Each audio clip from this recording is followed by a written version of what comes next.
আপনি অপব্যবহার করেন, আপনার এই ক্ষমতার হাতটাকে আপনি অপব্যবহার করে কত নিরাপদ হাজার হাজার মানুষদেরকে আপনি জেল জুলুম খাটিয়েছেন। সুতরাং বাংলাদেশের মধ্যে আমরা মনে করি 90% মুসলমান আছে, কিন্তু প্রকৃত মুসলমান হলো ওই ব্যক্তি যার হাত এবং যার মুখের মাধ্যমে সকল মুসলমান নিরাপদ থাকে। তোমার হাতের মাধ্যমে, তোমার শক্তির মাধ্যমে, তোমার পাওয়ারের মাধ্যমে তোমার অধীনস্থ যারা আছে সবাই যেন তোমার থেকে নিরাপদ থাকে, তাহলে তুমি প্রকৃত মুমিন।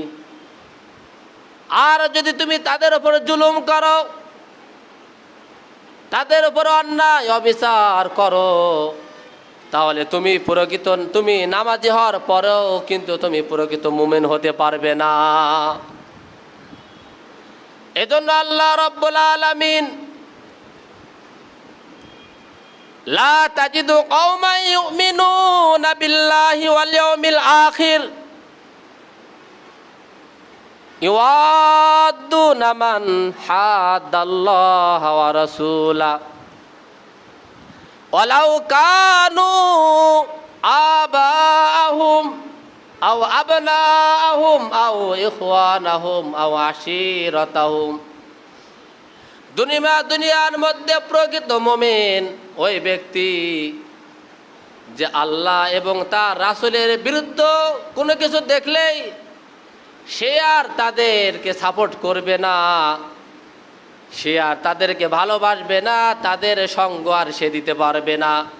ওয়ালাউ কানু আবাহুম, যদি ওই ব্যক্তি তার পিতা হোক না কেন, আও আবনাহুম, যদিও সেই খোদাদ্রোহী ব্যক্তি সে তার সন্তান হোক না কেন, আও ইখওয়ানাহুম আও আশিরাতাহুম, যদিও ওই ব্যক্তি ওই খোদাদ্রোহী সে তার ভাই হতে পারে, তার বাবা হতে পারে, তার সন্তান হতে পারে, অথবা নিকট কোনো আত্মীয় হতে পারে, শুধু আল্লাহর বিরুদ্ধাচরণ করার কারণে সে আর তাদের সাথে সম্পর্ক রাখবে না।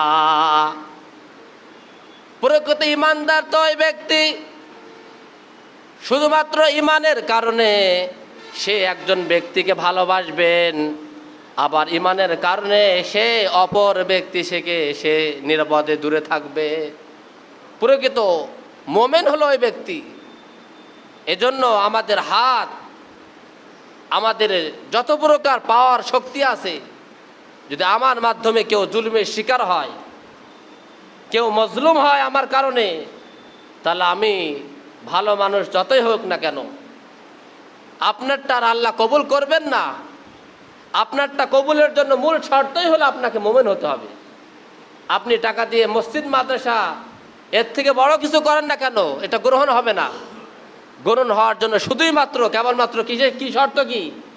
আপনাকে মুমিন হতে হবে। কি হতে হবে? আপনাকে সাচ্চা মুমিন হতে হবে। আল্লাহ রাব্বুল আলামিন আমাদের সবাইকে প্রকৃত মুমিনের সিফাত অর্জন করা তৌফিক দান করেন, বলেন আমিন। ওয়া আখিরু দাওয়ানা আলহামদুলিল্লাহি রাব্বিল আলামিন। সুন্নাত আদায় করি।